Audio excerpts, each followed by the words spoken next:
Cálculo de pH para soluciones básicas. Soluciones de bases fuertes. Las bases fuertes más comunes son los hidróxidos solubles que se disocian iónicamente dando lugar al propio anión hidróxido. O sea, son los hidróxidos de los metales del grupo 1, los de calcio, estroncio y bario. Para recordar cuáles son los hidróxidos solubles, pueden ir a la tabla del apéndice y ver tendencia general de la solubilidad de los compuestos en agua. Ahí van a ver que todos los hidróxidos son insolubles, salvo los del grupo 1 y los de calcio, estroncio y bario, que son hidróxidos solubles. Y lo mismo ocurre con los óxidos. Los óxidos, los del grupo 1 y los de calcio, estroncio y bario son solubles, y vamos a ver qué pasa cuando se los disuelve en agua. Vamos a empezar con el caso de los hidróxidos, que los hidróxidos del grupo 1 y los de calcio, estroncio y bario son los más comunes. Vamos a empezar con uno del grupo 1, el hidróxido de sodio, que es uno de los más comunes, el componente principal de la soda cáustica. Tenemos que el hidróxido de sodio en agua se disocia iónicamente. Fíjense que acá no hay una reacción química, como en el caso de los ácidos, sino que hay una disociación iónica. ¿Qué significa esto? Que el agua está actuando como solvente y simplemente como eso. Vamos a empezar a marcar. Tenemos que el hidróxido de sodio está en una concentración analítica C. Acuérdense que es la concentración que dice el frasco, que como esta transformación física es irreversible, avanza completamente y yo no tengo, ¿sí?, pares iónicos de hidróxido de sodio disueltos en agua. Lo que tengo son todos aniones hidróxido y cationes sodio, o sea que el cambio es menos C para el hidróxido, más C y más C para los aniones y los cationes, y al final yo tengo concentración C y concentración C. Recuérdense la concentración analítica, la que dice el frasco. En el libro lo tienen escrito como M, molaridad, es exactamente lo mismo. Tenemos que la concentración del anión hidróxido va a ser igual a la concentración C, el pOH va a ser menos logaritmo de C, y el pH va a ser igual a 14 menos el pOH. Hay otras bases fuertes que son más básicas que el hidróxido, por lo tanto la reacción con el agua es irreversible y toda la base presente reacciona con el agua. Acá estamos hablando de bases que se disuelven químicamente en agua, o sea que no tienen el anión hidróxido, sino que tienen otra especie que reacciona con el agua para dar anión hidróxido. Vamos a tomar el ejemplo del óxido de sodio. El óxido de sodio es un óxido del grupo 1 que es soluble en agua, y si uno lee la tabla del apéndice van a ver que dice: los óxidos del grupo 1 se disuelven en agua formando sus hidróxidos. Vamos a ver cómo ocurre esto. Tenemos el óxido sólido, que en agua tenemos la disolución y disociación iónica del óxido. Acá planteé una disolución física y una disociación iónica. Esto es una transformación física donde el agua es sencillamente un medio solvente y no está actuando químicamente. Bien, me está dando el anión óxido. Si ustedes buscan en la tabla de los ácidos y las bases, de las constantes, van a ver que el anión óxido está abajo de todo. O sea, es una de las bases más fuertes que existe, y es la base más fuerte que vamos a ver en este curso. Cuando esta base entra en contacto con el agua, reacciona químicamente dando lugar a dos aniones hidróxido, como describimos al principio. Esto es una reacción de ionización del agua, ¿sí? Y es una reacción química, es una transformación química. ¿Qué pasa? Estos dos procesos, ¿sí?, o tres si quieren, los podemos sumar en uno único, que sería la disolución química del óxido de sodio en agua para dar el hidróxido de sodio disociado. O sea, tenemos la disociación iónica del óxido soluble y la ionización del agua. Como estamos partiendo de un sólido, yo no voy a partir de una concentración C molar, ¿sí?, porque no tendría sentido aplicar eso. Vamos a partir de una cantidad de sustancia N y vamos a estar atentos a la estequiometría de esta reacción, porque acá un mol de óxido de sodio me dan 2 moles de anión hidróxido. Entonces es importante mantener la relación estequiométrica 1, 2. Si acá yo resto menos n, acá sumo más 2n. Estoy hablando de que está en cantidad de sustancia. O sea que la concentración de anión hidróxido la puedo calcular como 2n sobre b. De ahí puedo calcular el pOH y con el pOH puedo calcular el pH. Cálculo de pH para soluciones básicas, o sea, soluciones de bases débiles. Y cuando me refiero a bases débiles, subo por el costado derecho de la tabla, subo por arriba del hidróxido, o sea que tengo bases que son más débiles que el anión hidróxido, pero más fuerte que el agua. O sea, van a reaccionar químicamente con el agua para formar hidróxido, pero su grado de avance no va a ser total, o sea, no va a ser una reacción irreversible, sino que va a ser una reacción reversible.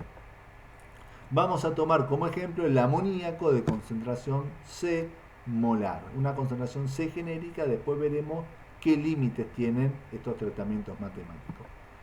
Tenemos que el agua reacciona químicamente con el amoníaco para dar catión amonio y anión hidróxido. La constante básica es esta, 1,8 por 10 a la menos 5. Planteamos el estado inicial, donde planteamos que la concentración C de amoníaco es la concentración analítica, la que dice el frasco, y vamos a despreciar el aporte de anión hidróxido proveniente de la autoionización del agua. ¿Sí? Porque esta reacción es más importante, tiene una constante más alta, entonces esta reacción ocurre con más fuerza que lo que es la autoionización del agua. Esa sería un poco la explicación de por qué desprecio la autoionización del agua. Entonces, ¿qué tengo? Tengo un cambio donde algo del amoníaco molecular se va a ionizar, o sea, va a tomar un catión hidrógeno del agua. Acuérdense que el agua acá está actuando como ácido y va a dar su base conjugada. Y las relaciones que mantienen con las especies que se forma es de 1 a 1. Entonces voy a llegar a una condición final donde yo tengo la concentración de amoníaco molecular es C menos X, catión amonio X, anión hidróxido X.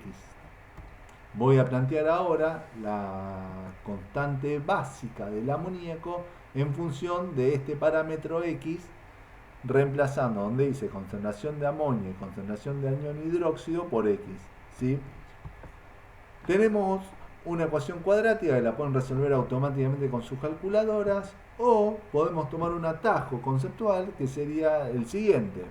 O mejor dicho, podemos decir que cuando el grado de avance de la reacción es muy bajo, o sea, cuando X es mucho más chico que la concentración analítica de la base, C menos X es prácticamente C.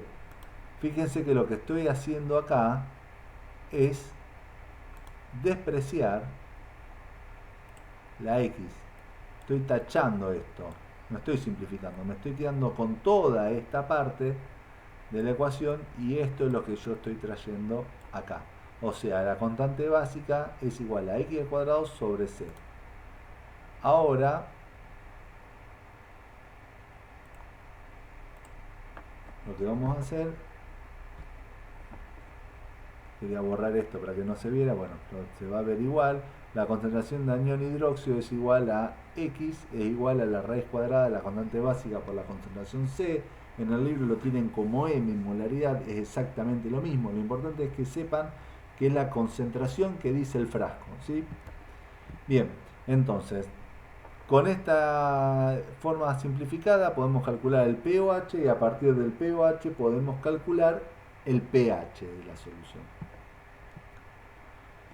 Si queremos ver la cuestión de la conductividad, vamos a ver que repetimos el mismo experimento que antes, nada más que ahora vamos a ver que tenemos dos especies moleculares, el agua y el amoníaco, son dos especies moleculares, pero van a generar pocos iones que puedan transportar la corriente cuando se somete al sistema a una diferencia potencial. Entonces, como hay poca conducción de corriente, estamos hablando de electrolitos débiles. ¿sí? Es una situación muy parecida a la de los ácidos moleculares débiles. Sales. ¿Las sales alteran el pH?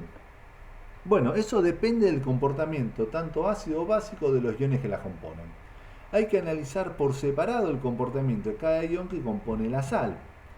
Los cationes pueden ser neutros o ácidos, y los aniones pueden ser neutros, básicos o ácidos. En la práctica con las soluciones, uno puede tener una infinidad de situaciones. En este curso nos vamos a limitar tres casos genéricos, ¿sí? Cation neutro con anión neutro. Una situación donde decimos no altera el pH de la mezcla. ¿Y por qué digo no altera el pH de la mezcla? Porque una solución, por ejemplo, cloruro de sodio, si uno se fija, el anión cloruro está arriba de todo, uno de los primeros en la tabla del lado derecho, está dentro de los aniones neutros, y el catión sodio está a la izquierda, abajo de todo, cationes neutros. O sea, tanto el catión sodio como el anión cloruro son neutros. No alteran el pH de la mezcla. ¿Qué significa esto? Que si yo agrego cloruro de sodio en agua, voy a tener el pH del agua. El pH del agua es 7 a 25 grados Celsius. Bien. Ahora, si tiro cloruro de sodio en ácido clorhídrico, 0,1 molar, el pH no va a ser 7. El pH va a ser el pH que yo tenga en el ácido clorhídrico 0,1 molar, que es aproximadamente 1. ¿Sí? Entonces, ojo con esto de que hay que tener cuidado que uno tiene que decir no altera el pH de la mezcla. ¿Qué significa? Que cuando yo tiro una sal que tiene catión neutro y anión neutro, no es que necesariamente voy a tener pH 7, no. Voy a tener el pH de la mezcla original, ¿sí? Esta sal no lo altera. ¿Qué pasa cuando tengo un catión ácido con un anión neutro? Bueno, esta sal altera el pH de la mezcla y tiende a bajarlo, ¿sí? Y cuando yo tengo un catión neutro con un anión básico, esta sal altera el pH de la mezcla y tiende a subirlo. Veamos los cationes ácidos. Los ejemplos que nos vamos a limitar en este curso son el catión hierro 3 y aluminio 3, que ustedes lo van a tener en las tablas, ¿sí? Al hierro 3 lo tienen justo por debajo del ácido fosfórico y al aluminio 3 lo tienen justo por debajo del ácido acético. Les digo esto para que lo identifiquen dónde están, porque no están exactamente escritos así. ¿Por qué? Porque cuando una sal de hierro 3 o de aluminio 3 se disuelven en agua, estos cationes forman una especie que se llaman complejos, que nosotros no vamos a ver muy en detalle, pero básicamente podemos resumir que hay una suerte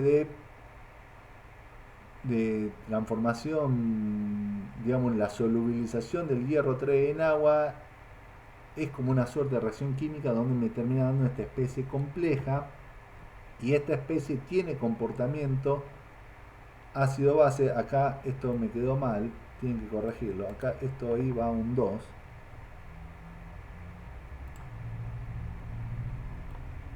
Vamos a tratar de ver si me sale poner un 2, no creo, pero bueno, lo importante es, ahí va un 2 más, está mal ese 3. Bueno, tenemos esta especie que se llama hexaacuo hierro 3, que reacciona químicamente con el agua para dar hidroxo pentaacuo hierro 3 con catión oxonio. Ustedes dirán, para verlo un poquito más en detalle, conviene ver de qué se trata. Bueno, este es el catión hierro 3, fíjense que ahí tenemos hierro 3, que tiene 6 agua o 6 moléculas de agua coordinando en torno a esto, formando toda una especie que es ácido. ¿Qué significa? Que esta interacción, que nosotros la vimos como ion dipolo, tiene un carácter mucho más, es una interacción secundaria, pero es lo suficientemente fuerte como para debilitar alguno de estos enlaces, y cuando hay otra molécula de agua por fuera de esa esfera de hidratación primaria, un catión hidrógeno puede transferirse al agua, ¿sí? Y ahí obtenemos, esto es una reacción reversible, Se pierde el catión hidrógeno en esta especie compleja y fíjense que se lleva una carga positiva, que se me forma el catión oxonio, ¿sí? Y me queda esta especie con dos cargas positivas. Pero ojo, que el hierro sigue siendo hierro 3. El hierro no cambió su número de oxidación, sencillamente se fue un hidrógeno, una carga positiva.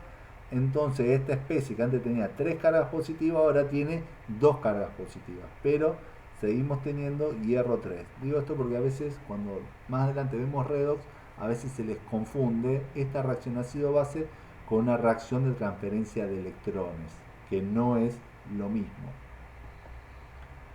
Aniones básicos son bases conjugadas de ácidos débiles, forman esos aniones básicos. El ejemplo son los carbonatos anteriormente descritos, puede ser los carbonatos, los hidrógenos carbonatos, los fosfatos o el anión sulfuro. Son, o sea, cuando yo disuelvo, por ejemplo, carbonato de sodio en agua, yo tengo la disociación iónica de la sal y el anión carbonato después termina reaccionando con el agua, como vimos antes, y podemos calcular el pH de esa mezcla a partir de digamos, de la intervención del anión carbonato. Bueno, mezclas y neutralización. Bien.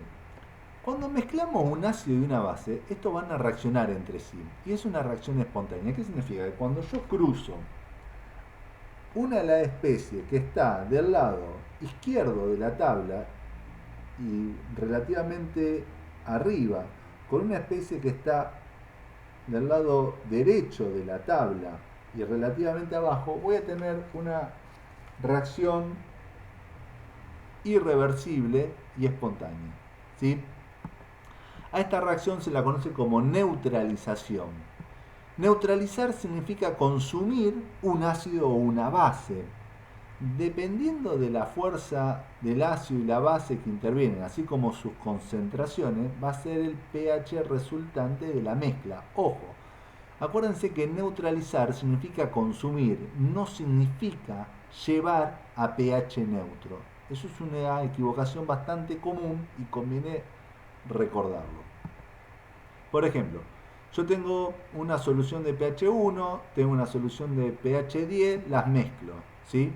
¿Cuál es el pH resultante? Bueno, acá el maestre está pensando, como pensaría muchos compañeros, y diría, ya sé, la respuesta es 10 más 1 dividido 2. No, maestro, eso no es.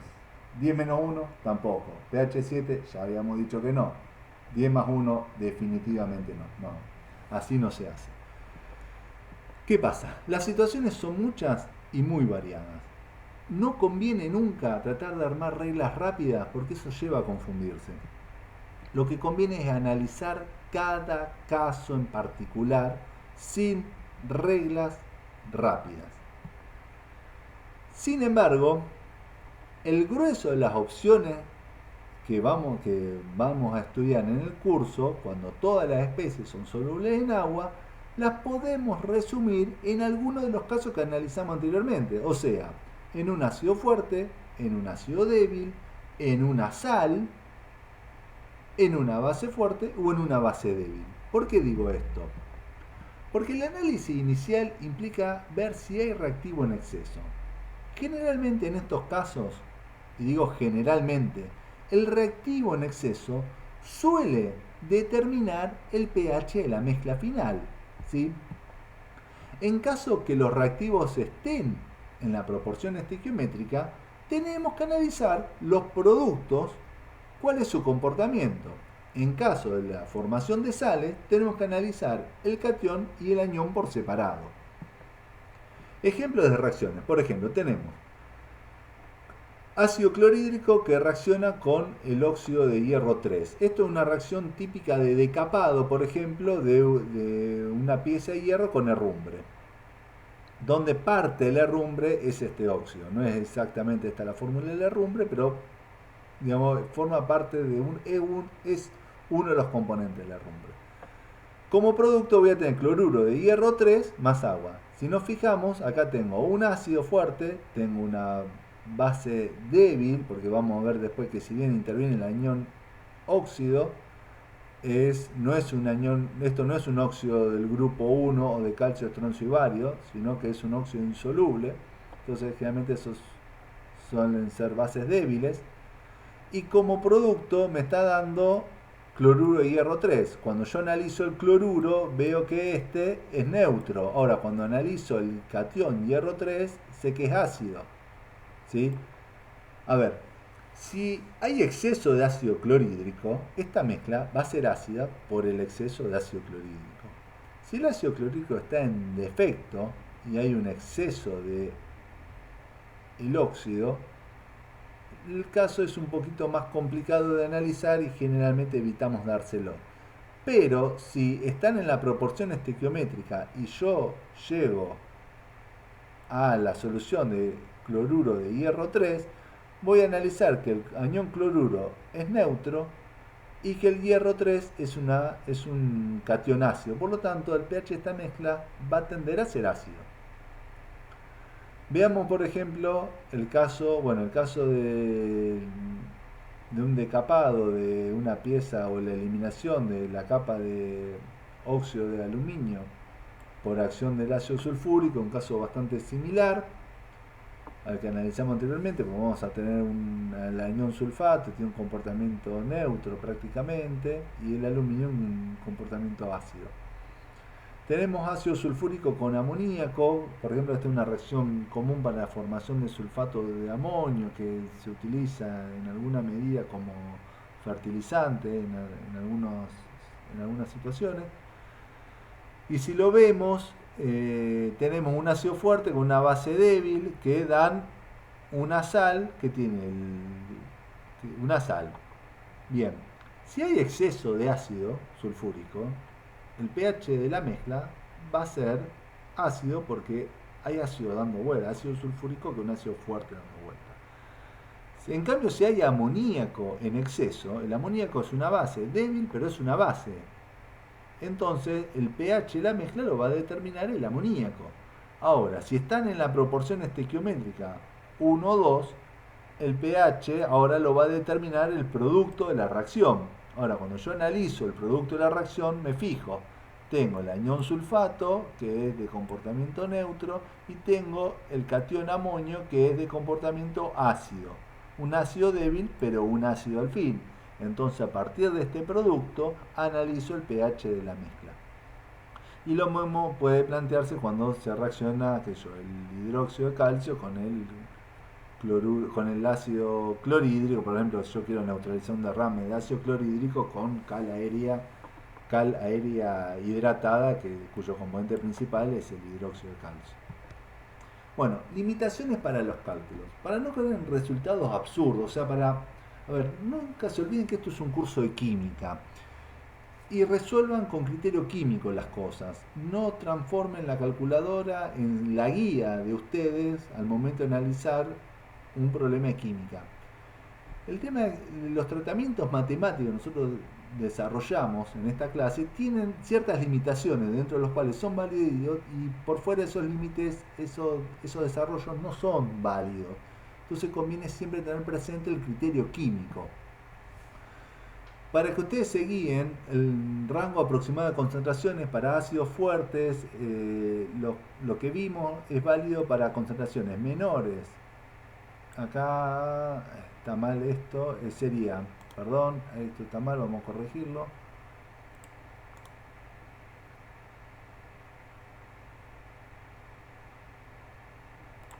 Sería concentraciones menores a 1 molar y concentraciones mayores a 10 a la menos 5 molar. Eso hay que corregirlo. Y acá lo que tendríamos es lo mismo, concentraciones menores a 1 molar y concentraciones mayores a 10 a la menos 4 molar. Corríjanlo eso porque está mal la diapositiva. Para soluciones de base fuerte exactamente lo mismo, tenemos que concentraciones que tienen que ser menores a 1 molar y tienen que ser mayores a 10 a la menos 5, y para bases débiles mayores a 10 a la menos 4 molar y menores a 1 molar. Corrijan eso porque está mal, digamos. Dentro de lo que es la escala de pH tenemos que esta es la escala de pH, fíjense que la escala de pOH se opone a la de pH, coinciden en el punto medio que es 7, acuérdense que pH más pOH sumado dan 14 a 25 grados Celsius. Las soluciones ácidas son las soluciones que tienen pH más bajo, acuérdense que el logaritmo es una función creciente y yo le tengo el menos logaritmo, por lo tanto esa cuestión es que mientras más bajo el pH, más ácido es la solución, y las soluciones básicas son las que tienen pH mayores a 7. El rango de pH donde los tratamientos matemáticos descriptos son válidos serían de 0 a 5 y chirola, y entre 8, algo y 14 sería el rango de pH donde los tratamientos matemáticos descriptos son válidos para soluciones básicas. Para hacer cálculos en esos rangos existen herramientas, pero para este curso de química nosotros consideramos que no son necesarias. ¿Hay soluciones cuyo pH es menor a 0? Sí, ácido clorhídrico 37% masa en masa. ¿Hay soluciones cuyo pH es mayor a 14? Sí, hidróxido de sodio al 50% masa en masa. Los cálculos incluyen herramientas que no vamos a describir en este curso, sencillamente se lo dejamos como dato anecdótico para que ustedes lo tengan ahí, pero no vamos a hacer uso de estas cuestiones en este curso. Bueno, queda la cuestión de cómo medir el pH. Bueno, tenemos un sistema de medición electroquímica que se conoce como pHímetro. Tiene distintos diseños, o sea, se pueden llevar al campo, se pueden trabajar en mesada, o sea, tienen distintos diseños. Suelen ser mediciones bastante precisas, pero puede llegar a ser inexacta, porque estos requieren calibración, y si falla la calibración, las medidas, si bien son precisas, pueden llegar a ser algo inexactas. También tenemos indicadores ácido-base, son soluciones de ácido o bases débiles que tiñen la solución. A veces también están integrados en pH, en papeles, se conocen como papeles indicadores de pH. No requieren calibración, es una medición menos precisa, pero casi siempre exacta. Generalmente se suele denominar estimación, ¿sí? Porque uno tiene un rango, ¿sí? donde acota el pH. Los indicadores ácido-base son ácidos o bases débiles que en soluciones dan lugar a dos especies químicas. Fíjense acá, les estoy mostrando una animación donde ven cómo al agregar un indicador cambia el color de la solución en vivo e indirecto. Lo que tienen ahí es que dependiendo de la concentración del catión hidrógeno en la solución, yo voy a tener un color u otro. Generalmente este cambio de color está entre 1,5 y 2 unidades de pH, ¿sí? Esto tiene una razón de ser que ahora vamos a ver más adelante, y dependiendo de la naturaleza del indicador puede virar en medio, me puede servir para indicar en medio ácido o indicar en medio básico. ¿Cómo funcionan los indicadores ácido-base? Bueno, supongamos que tenemos un indicador que es un ácido débil, que va a reaccionar químicamente en agua y que va a generar una especie, su base conjugada tiene un color y la especie molecular tiene otro, ¿sí? Esto tiene una constante ácida.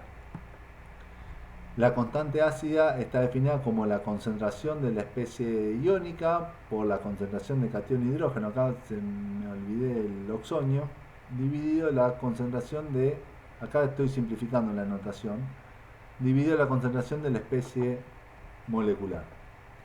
Si yo trabajo un poquito eso, llego a esta expresión y puedo llegar a la expresión que pH es igual al pKa, o sea, un valor fijo, porque esto para cada indicador yo tengo una constante ácida, más el logaritmo de la especie ionizada dividido la especie molecular. Las concentraciones de la especie ionizada dividido la concentración de la especie molecular. Bueno, ante una mezcla de colores, el ojo humano puede ver un color u otro dependiendo de la relación en la cantidad de puntos coloreados. Yo le voy a poner acá un cuadradito y probablemente, salvo que tengan algún tipo de problema visual, esto se vería como violeta. Yo le voy a hacer eh, la siguiente cuestión. Vamos a salir de la presentación para poder ver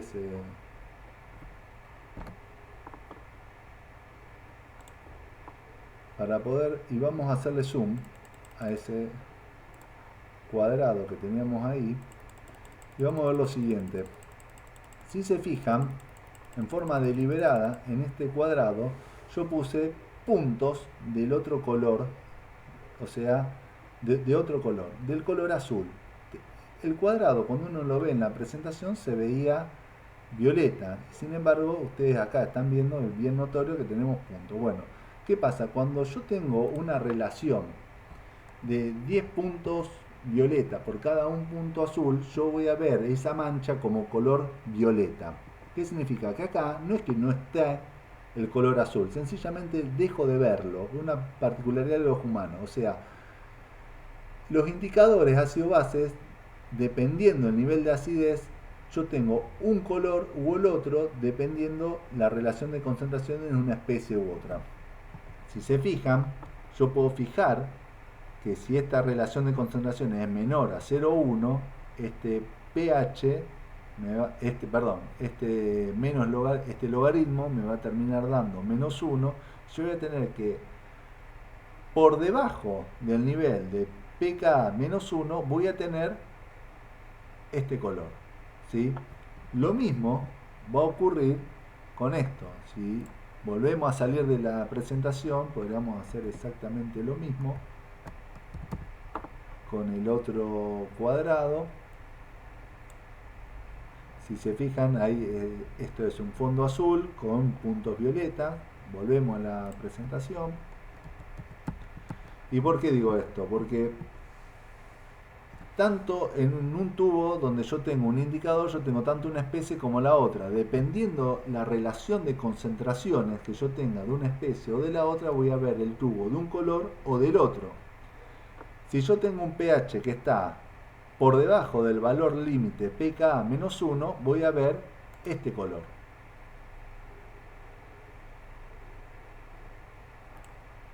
¿Sí?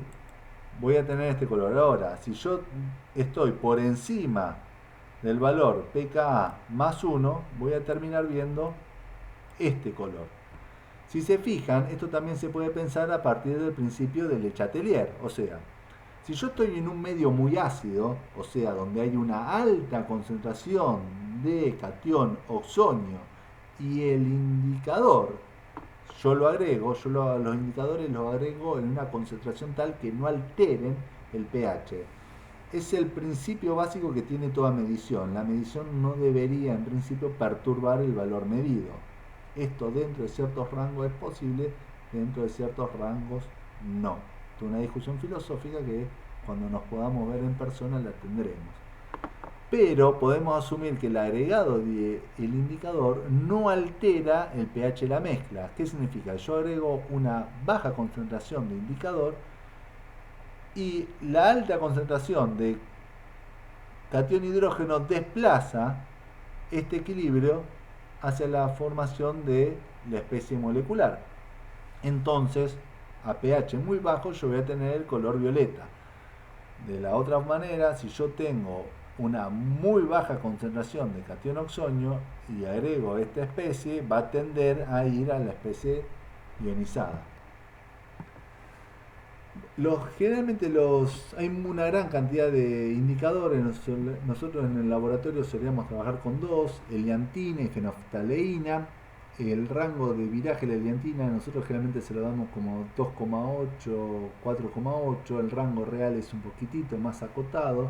Acá tienen los colores de la heliantina en el medio ácido, en el rango de viraje y más alcalino. Fíjense que uno dice más alcalino, acá estamos en medios ácidos, pero son medios más alcalinos que el rango de viraje de la heliantina. Acá tenemos un ejemplo de fenoftaleína que tiene un viraje en medio básico. Fíjense que a pH 8 La fenolftaleína, o sea que es un medio alcalino, la fenolftaleína está incolora, o sea, acá se dice que son medios más ácidos que el rango de viraje del indicador. Tiene un rango de viraje de 8,3 a 10. Nosotros generalmente en el laboratorio se lo solemos dar como 8,2, 10,2. Y fíjense que si uno pasa de ese valor límite de 10, ya lo que tiene es un color fucsia. Y en el intermedio en el rango ese uno tiene un color intermedio, o sea, cuando en la liantina, por ejemplo, uno tiene acá en los pH ácidos tiene un color rojo, en los pH alcalinos tiene un color amarillo y en el medio tiene un naranja, que es cuando el ojo no distingue un color del otro, sino que distingue la mezcla de colores. Bueno, un opcional para experimentar en casa, si tienen ganas, si están al pedo en esta cuarentena, lo que pueden hacer es agarrar repollo colorado en trozos pequeños. O sea, esto es bastante ilustrativo, les puede servir, por algo se los puse acá. Pueden cortar el repollo colorado en trozos pequeños, dejar macerar toda la noche, o sea, que lo cortan chiquito, lo dejan en alcohol etílico al 96%, aproximadamente unos 100 mililitros. Ya sé, el alcohol etílico está por las nubes, no es la mejor opción usar alcohol etílico para esto, porque está todo el mundo usándolo para preparar alcohol 70, pero bueno, tampoco es tan fácil encontrar recetas de indicadores caseros que anden bien por ahí. En un recipiente cerrado para evitar la evaporación del alcohol. Lo que hacen es volcar con cuidado, después de dejarlo macerar toda la noche, volcar con cuidado en un recipiente limpio, líquido, o filtrarlo con una tela, un papel, una servilleta de papel, si se hace con cuidado sirve. Y la solución resultante es un indicador ácido-base. Acá les dejo una foto de lo que serían distintos colores que tiene el indicador a distintos pHs. Acá les dejo una escala de todos los colores por los cuales pasan los distintos, en realidad no es un único indicador, como el caso de la liantina o la fenolftaleína, es un conjunto de indicadores que van teniendo distintos colores a medida que avanza el pH, pero el principio es básicamente el mismo. Si quieren, pueden hacer lo siguiente: una vez que preparen el indicador, pueden poner en 3 vasos distintos vinagre o gaseosa incolora, eh, las de lima limón o algo que sea incoloro, agua con bicarbonato de sodio. También pueden usar SIF y agua, lo agitan y lo dejan decantar. Una vez que bajó todo el SIF, trasvasan con cuidado la parte de arriba del líquido. Eso va a dar el mismo resultado que el bicarbonato de sodio o agua en la canilla. Agregan unos mililitros del indicador, depende de qué tan concentrado les quede, esto es bastante empírico, y ven el color de la mezcla. O sea, tienen el frasco, le agregan el indicador y van a tener un color. Ustedes buscan cuál es el color más parecido y ahí tienen una forma de estimar el pH de la mezcla que están teniendo. Bueno, pueden probar otras opciones siempre y cuando sean mezclas cuya manipulación ustedes estén acostumbrados. La prioridad siempre es evitar accidentes innecesarios. Otros indicadores ácido-base también son el vino tinto o la infusión de tenero, pero tienen rango de viraje un poco más acotado y no tienen una variedad de colores tan alta como la del repollo colorado. Bueno, ¿por qué nos interesan las reacciones ácido-base? Bueno, las reacciones ácido-base nos interesan porque nos permiten hacer un tipo de decapado de metales que es el decapado químico.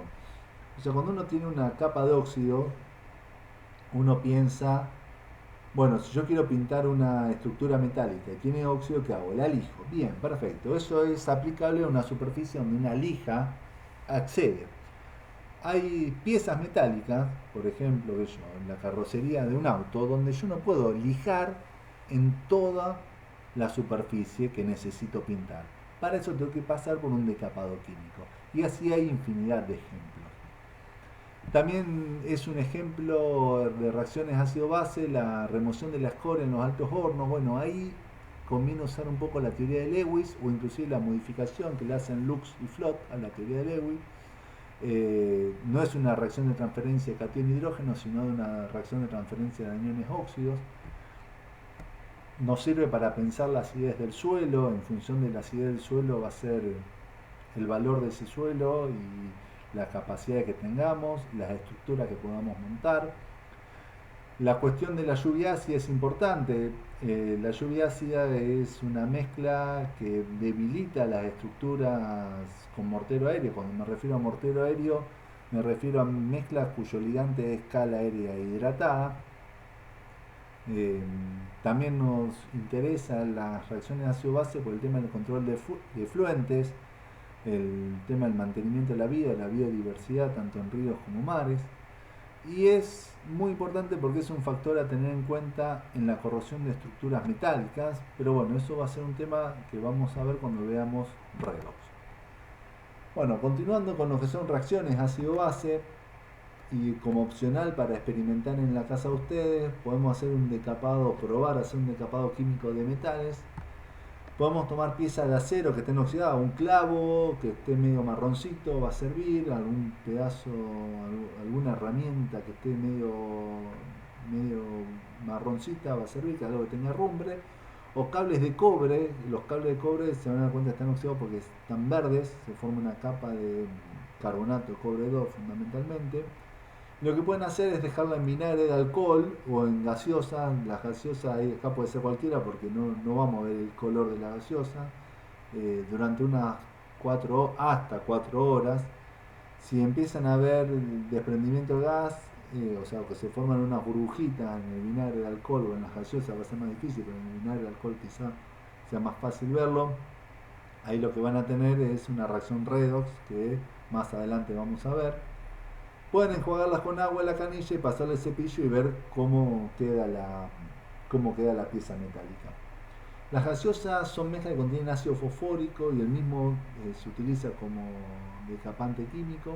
Y el vinagre lo que contiene es ácido acético al 5% más en volumen. Bueno, espero que la clase le haya sido de utilidad y espero que nos volvamos a ver pronto.